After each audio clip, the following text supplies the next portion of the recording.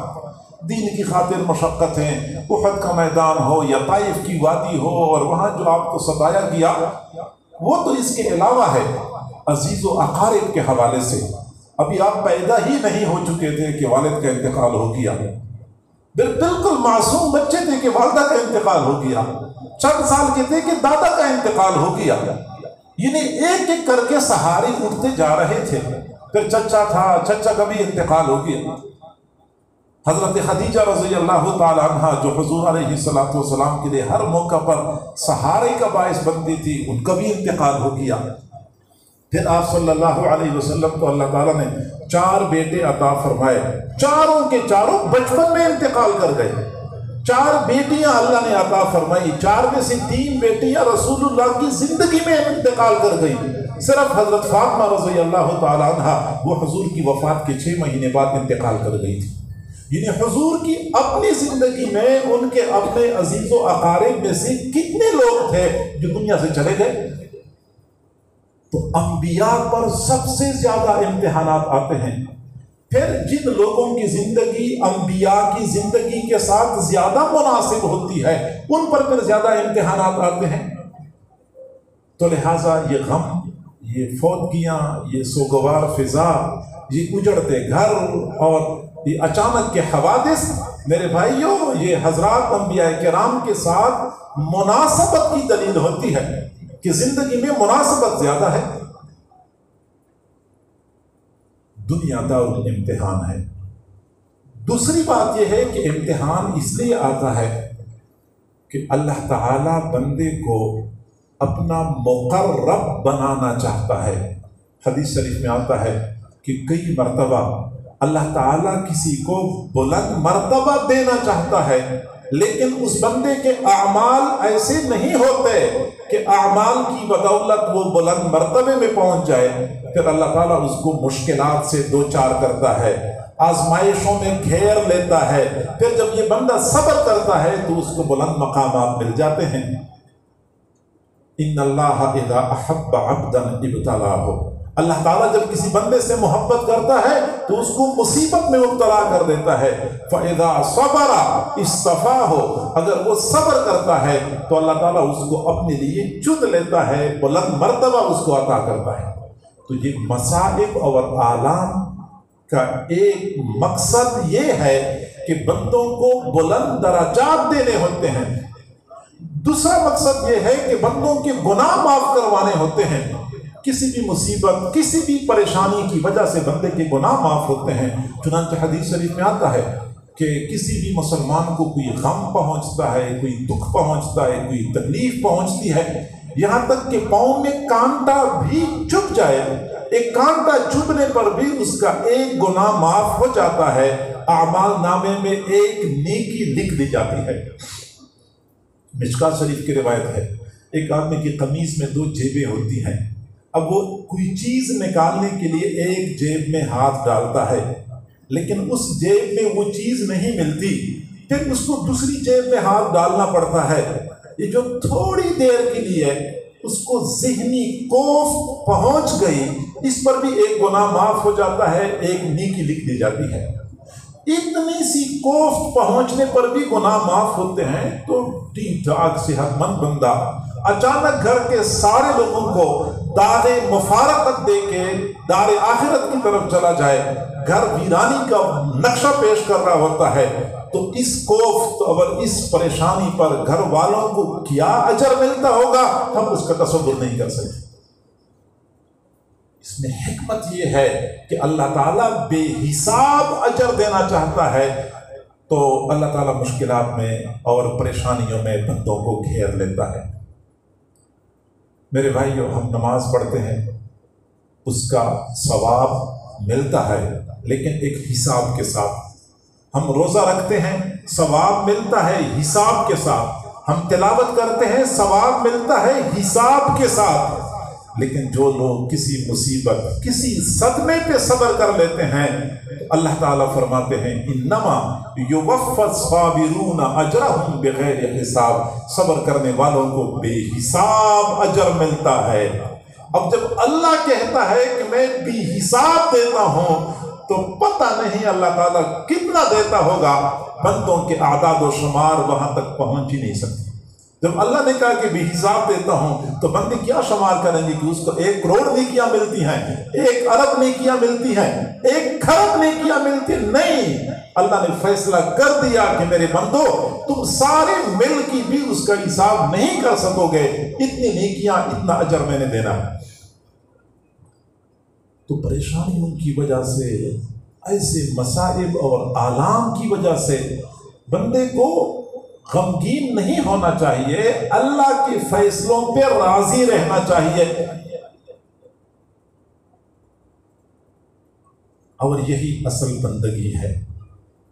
جب بھی بندہ بیمار ہوتا ہے اور لمبی بیماری کا لمبا دورانیہ ہوتا ہے، پھر وہ فوت بھی ہو جائے تو گھر والے اس کی فوت ہونے کے لیے ذہنی طور پہ تیار ہوتے ہیں، اور دنیا سے جانے والے متوفی کی بیماری کی شدت کی وجہ سے وہ کہتے ہیں چلو ٹھیک ہے، بیماری شدید تھی، اللہ کے پاس چلا گیا، بس ٹھیک ہے، انہیں اتنا ان کو دکھ اور غم نہیں ہوتا۔ لیکن جب کوئی صحت مند بندہ، ٹھیک ٹھاک بولنے والا، گھر میں چلنے پھرنے والا بندہ اچانک ایسی دنیا سے چلا جاتا ہے، پھر دل و دماغ میں شیطان 1000 باتیں ڈالتا ہے۔ شیطان کہتا ہے کہ ابھی تو اتنی عمر ہی نہیں تھی، ابھی تو کوئی بیماری ہی نہیں تھی، ابھی کل کی بات ہے، مجھے کسی بندے نے کہا کہ یہاں ایک آدمی فوت ہو گیا، اور پھر ساتھ یہ بھی کہا کہ اس کے پہلے بھی 3 بھائی وقت سے پہلے فوت ہو گئے ہیں، یعنی یہ فوت ہو گیا ہے 42 سال کی عمر میں، اس کے پہلے بھی 3 بھائی وقت سے پہلے فوت ہو گئے ہیں۔ میں نے کہا یہ کیا بات کی آپ نے، وقت سے پہلے کیسے فوت ہو گئے ہیں؟ قرآن تو کہتے ہیں کہ نہ کوئی وقت سے 1 منٹ پہلے فوت ہو سکتا ہے، نہ 1 منٹ دیر ہو سکتی ہے۔ یہ غلط بات ہے کہ وقت سے پہلے فوت ہو گیا۔ بھائی جو وقت مقرر ہوتا ہے وہ اللہ رب العزت کی حکمت بھرے فیصلے کے بالکل عین مطابق ہوتا ہے، اور وہ ٹھیک ہوتا ہے۔ ایک اللہ والے کہیں جا رہے تھے تو سامنے ایک پہاڑ نظر آیا، پہاڑ بالکل خشک تھا، سبزہ کوئی نہیں تھا، تو دل میں خیال آیا کہ کیا اچھا ہوتا کہ یہ پہاڑ سرسبز ہوتا۔ تو اللہ نے دل میں ڈال دیا کہ میرے بندے اب تو نے بندگی چھوڑ کے مجھے مشورے دینے شروع کر دیے، مجھے مشورے دے رہا ہے کہ پہاڑ سرسبز ہوتا تو اچھا ہوتا۔ میں نہیں جانتا کہ یہ پہاڑ خشک ہے تو اچھا ہے یا سرسبز ہے تو اچھا ہے۔ ایک آدمی نے کہا کہ آج بڑے وقت پہ بارش ہوئی، بڑے مناسب وقت پہ بارش ہوئی، اللہ والے تھے، اللہ نے فوراً دل میں القاء کر دیا کہ میرے بندے میں نے کب بغیر مناسب وقت کی بارش نازل کی ہے؟ میں جب بھی نازل کرتا ہوں مناسب وقت پہ نازل کرتا ہوں، آپ کی عقل کی وہاں تک رسائی ہو یا نہ ہو۔ فوت کی ہوتی ہے جب بھی کوئی بندہ دنیا سے جاتا ہے بالکل مناسب وقت پہ دنیا سے جاتا ہے۔ ہم یہ کہتے ہیں کہ ابھی نہیں، چند سال بعد چلا جاتا، ابھی تو بیماری بھی نہیں تھی، ابھی تو عمر بھی اتنی نہیں تھی، ابھی تو بچے چھوٹے ہیں، تو ابھی تو فلاں مسئلہ ہے۔ یہ ساری باتیں شیطانی خدشات ہیں یا شیطانی وساوس ہوتے ہیں جو بندے کے دل میں آتے ہیں۔ کتنے ایسے لوگ ہوتے ہیں جو کہتے ہیں کہ جب تک میں اپنے بچوں کے فرض سے فارغ نہ ہوں اس وقت تک مجھے موت نہ آئے۔ بس جب بچوں کے فرض سے فارغ ہو جاتے ہیں بس پھر کہتے ہیں اب میں نے اپنے سارے فرائض پوری کر لیں۔ میرے بھائیو معزز سامعین، میرے اللہ کے فیصلے ہمیشہ کے لیے بروقت ہوتے ہیں، کبھی بھی اللہ کا فیصلہ بے وقت نہیں ہو سکتا، حکمت بھرے فیصلے ہوتے ہیں۔ ہمیں چاہیے کہ ہم اللہ کے فیصلوں پہ راضی رہیں، کیونکہ بے صبری کرنے سے بندے کا غم کم نہیں ہوتا، اجر کم ہو جاتا ہے۔ جانے والے چلے گئے، آپ شکوہ کریں، آپ شکایت کریں، آپ اللہ کے فیصلوں پہ ناراضگی کا مظاہرہ کریں، اللہ نے جو کرنا تھا وہ کر لیا ہے۔ اب آپ کی شکوے شکایات سے دنیا سے جانے والے واپس لوٹ کے نہیں آ سکتے۔ بات صرف اتنی ہے کہ بندے کا اجر کم ہو جاتا ہے، شیطان اپنے مقصد میں کامیاب ہو جاتا ہے۔ اللہ کے فیصلوں پہ راضی۔ اور ہندوستان میں ایک بزرگ تھے حضرت شاہ دولہ رحمۃ اللہ علیہ، حضرت شاہ دولہ رحمۃ اللہ علیہ جس بستی میں رہتے تھے، بستی کو بچانے کے لیے دریا کے کنارے ایک بند باندھا کیا تھا۔ کبھی کبھار دریا کا پانی اوپر چڑھ جاتا تھا تو بستی ڈوب جاتی تھی، تو پانی روکنے کے لیے بند باندھا کیا تھا۔ اب ایک مرتبہ پانی اتنا اوپر چڑھ گیا کہ بند کی اوپر کی سطح تک پہنچ گیا۔ خطرہ اس بات کا تھا کہ پانی تھوڑا سا زیادہ ہو جائے تو بند کے اوپر سے آ کے پوری بستی کو دوبارہ ڈبو دے۔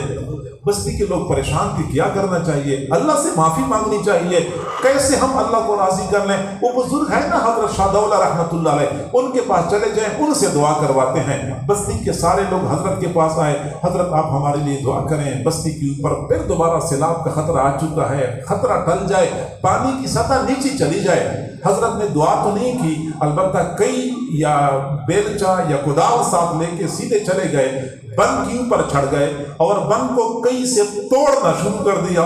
لوگوں نے کہا کہ حضرت یہی کیا کر رہے ہیں؟ ہم تو چاہتے ہیں کہ بند بچے، بستی بچے، آپ تو بستی کو ڈبو رہے ہیں۔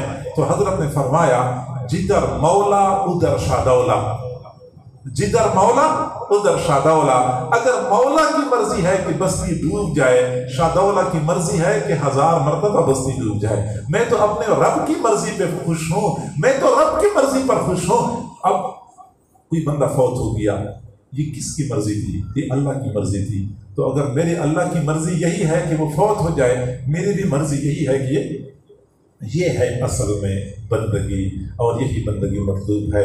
میرے بھائی، بندے کو زندگی میں بے شمار مرتبہ خوشیاں ملتی ہیں، راحت ملتی ہے، سکون ملتا ہے۔ کبھی کبھار اگر اس طرح کوئی ناموافق حالات آ بھی جائیں تو وفا کا تقاضا یہ ہے کہ ہم ان حالات کو صبر اور شکر کے ساتھ برداشت کر لیں۔ ناموافق حالات آتے رہتے ہیں، وفا کا تقاضا یہ ہے۔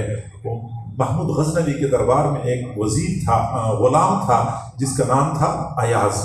ایاز تھا تو غلام، لیکن اپنی سمجھداری، دانائی اور وفاداری کی بدولت اس نے وزیروں کے برابر کا مرتبہ حاصل کیا ہوا تھا، اور وزیر اس سے حسد نہیں کرتے تھے کہ یہ ایک غلام ہمارے ساتھ ہر وقت بیٹھا ہوتا ہے، برابر کی کرسیوں پہ بیٹھتا ہے، ہم وزیر مشیر اور یہ ایک غلام۔ اور بادشاہ کبھی کبھار امتحان بھی لیتا تھا وزیروں کو یہ احساس دلانے کے لیے کہ میں نے جو ایاز کو مرتبہ دیا ہے وہ اس مرتبے کا اہل ہے، وہ صلاحیت رکھتا ہے۔ چنانچہ ایک دن بادشاہ نے اپنے دربار میں ایک پھل منگوایا جو بالکل کڑوا تھا، کڑوا پھل۔ اب اس کو چوری منگوا کے چھوٹے چھوٹے ٹکڑے بنا دیے۔ اب ایک وزیر کو بلایا، اس کو ٹکڑا دیا کہ یہ کھا لو۔ وزیر نے جو ہی منہ میں ڈالا، وہ وزیر باتدبیر تھا، اس نے فوراً تھو تھو کر کے ٹکڑا پھینک دیا، بہت کڑوا ہے، کھایا نہیں جا رہا۔ اگلے کو اگلا ٹکڑا دے دیا، اس نے بھی تھو تھو کر کے پھینک دیا، نہیں کھایا جا رہا۔ سارے وزیروں کو ایک ایک ٹکڑا ملا، سب نے پھینک دیا، تھوک دیا، لیکن ایاز کو جب ٹکڑا ملا تو ایاز نے لیتے ہی منہ میں ڈالا اور مزے لے لے کے چبانا شروع کر دیا۔ وزیر کہنے لگے، واہ، ایاز کو تو اتنا پتہ بھی نہیں ہے کہ یہ کڑوا ہے اور اس کا ذائقہ خراب ہے۔ آخر بادشاہ نے پوچھا کہ ایاز، یہ پھل کڑوا نہیں ہے؟ بادشاہ سلامت، بہت کڑوا ہے، تو کھانے میں تکلیف نہیں ہو رہی؟ بادشاہ سلامت، بہت تکلیف ہو رہی ہے۔ اچھا پھر پھینکتے کیوں نہیں ہے، تھوکتے کیوں نہیں ہے، اب تو کھائے جا رہے ہیں؟ تو ایاز نے کہا کہ بادشاہ سلامت، جب میں نے یہ ٹکڑا منہ میں ڈالا مجھے کڑوا تو بہت محسوس ہوا، لیکن میں نے سوچا کہ جس بادشاہ کے ہاتھوں سے زندگی میں بے شمار مرتبہ میٹھی چیزیں کھانے کو ملی ہیں، میں نے مزے لے لے کے وہ میٹھی چیزیں کھائی ہیں، اگر ایک مرتبہ کڑوا پھل مل گیا تو اس کو تھوکنا وفا کے تقاضوں کے خلاف ہے، اس کو بھی کھانا چاہیے، کیونکہ اسی ہاتھ سے ملا ہے جس ہاتھ سے 1000 مرتبہ مجھے میٹھی چیزیں کھانے کو ملی ہیں۔ تو میرے اللہ نے جو ہمیں 1000 مرتبہ اپنے گھروں میں خوشیاں دی ہیں، سکون دیا ہے، بیوی کے ساتھ، بچوں کے ساتھ، گھر کے افراد، کتنی مرتبہ ہم اکٹھے ہو جاتے ہیں، گھر میں خوشی کا سما قائم ہوتا ہے۔ اگر اسی بندے کو سال ہر سال میں ایک آدھ مرتبہ ناموافق حالات سے واسطہ پڑ جائے، اس کو چاہیے کہ وفا کے تقاضوں کی رعایت کرتے ہوئے اس کو برداشت کر لے، صبر کرے، کیونکہ صبر کرنے والوں کو اللہ تعالیٰ بے حساب اجر عطا کرتا ہے۔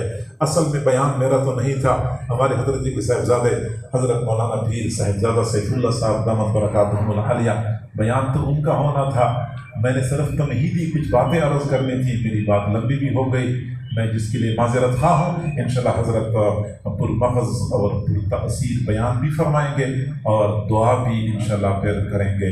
آپ حضرات سے گزارش ہے کہ سکون اطمینان کے ساتھ ان کے بیان کی طرف توجہ فرمائیں۔ جزاک